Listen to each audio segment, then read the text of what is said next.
여러분, 잠시 눈을 감고 상상해 보시기 바랍니다. 인생이라는 긴 여정의 마지막 페이지를 넘겨야 하는 순간, 당신에게 단 한 문장을 남길 기회가 주어진다면 어떤 말을 하시겠습니까? 누군가는 거창한 철학적 담론을 준비할지도 모릅니다. 또 누군가는 평생 이루지 못한 꿈에 대한 아쉬움을 토로할지도 모르죠. 하지만 수많은 죽음의 현장을 지켜본 이들의 기록에 따르면 마지막 순간 우리 입술에 머무는 문장들은 생각보다 훨씬 소박하고 또 한편으로는 가슴이 시릴 만큼 정직합니다. 그 문장들은 단순히 한 개인의 마지막 인사가 아닙니다. 그것은 죽음이라는 거울에 비친 진짜 삶의 모습입니다. 오늘 우리는 그들의 목소리를 통해 역설적으로 지금 우리가 어떻게 살아야 하는지에 대한 답을 찾아보려 합니다. 안녕하세요. 인문학적 시선으로 인간의 생애를 깊이 있게 들여다보는 채널 삶과 인생에 오신 걸 환영합니다. 우리는 앞만 보고 달려가느라 정작 중요한 질문들을 놓치며 살곤 합니다. 나는 지금 잘 살고 있는가? 내가 마지막 순간에 후회하지 않을 선택은 무엇인가? 같은 질문들 말이죠. 30대, 40대를 지나며 삶의 무게가 무거워질수록 이런 고민은 더욱 깊어지기 마련입니다. 오늘 이 시간을 통해 여러분의 마음속에 작은 울림과 위안이 전해지기를 바랍니다. 오스트레일리아의 호스피스 간호사였던 브로니 웨어는 수년간 죽음을 앞둔 환자들과 대화를 나누며 그들이 남긴 공통적인 후회를 기록했습니다. 그 기록은 단순한 통계가 아니라 인간이 생의 끝자락에서 깨닫는 가장 보편적인 진리를 담고 있습니다. 그들이 남긴 가장 가슴 아픈 문장 중 하나는 이것이었습니다. 남들의 기대에 부응하는 삶이 아니라 나 자신에게 정직한 삶을 살 용기가 있었더라면. 우리는 참 많은 시간을 타인의 시선을 의식하며 보냅니다. 사회가 정한 기준, 부모님의 기대, 주변의 평판에 맞춰 나의 진심을 억누르곤 하죠. 하지만 죽음을 코앞에 둔 이들에게 사회적 성공이나 타인의 박수는 더 이상 아무런 의미가 없었습니다. 그들이 간절히 원했던 것은 그저 나다운 모습으로 한 번 더 웃고 사랑하는 것이었습니다. 또 다른 이들은 이렇게 말합니다. 그렇게 열심히 일만 하지 말았어야 했는데. 이 문장은 특히 생계를 책임지고 앞만 보며 달려온 30대 이상의 성인들에게 큰 울림을 줍니다. 물론 일은 중요합니다. 하지만 그 일을 하느라 놓쳐버린 아이의 첫걸음마, 배우자와의 따뜻한 저녁 식사, 그리고 무엇보다 나 자신을 돌볼 시간은 결코 돈으로 다시 살 수 없는 것들임을 그들은 마지막 순간에야 깨달았습니다.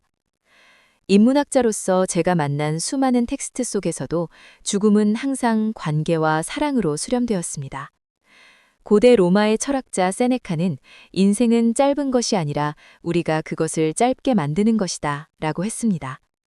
우리가 무의미한 갈등과 욕심에 에너지를 쏟는 동안 진정으로 소중한 것들이 곁을 떠나가고 있다는 뜻이죠. 죽음을 앞둔 이들이 남긴 문장들에는 공통된 온도가 있습니다. 그것은 후회라는 차가운 냉기가 아니라 지금 살아있는 당신은 제발 이 소중함을 놓치지 말라는 간절한 온기입니다. 괴테는 마지막 순간에 더 많은 빛을 메헐 리히트라고 외쳤다고 전해집니다. 그 빛은 물리적인 광명일 수도 있겠지만 어쩌면 생의 마지막 순간에야 비로소 선명해지는 삶의 본질에 대한 갈망이었을지도 모릅니다. 여러분은 지금 어떤 빛을 따라 걷고 계신가요? 혹시 가짜 불빛에 눈이 멀어 정작 내면의 등불이 꺼져가는 것을 모른 채 달리고 있지는 않습니다. 삶의 마지막 문장은 인생 전체의 요약본과 같습니다.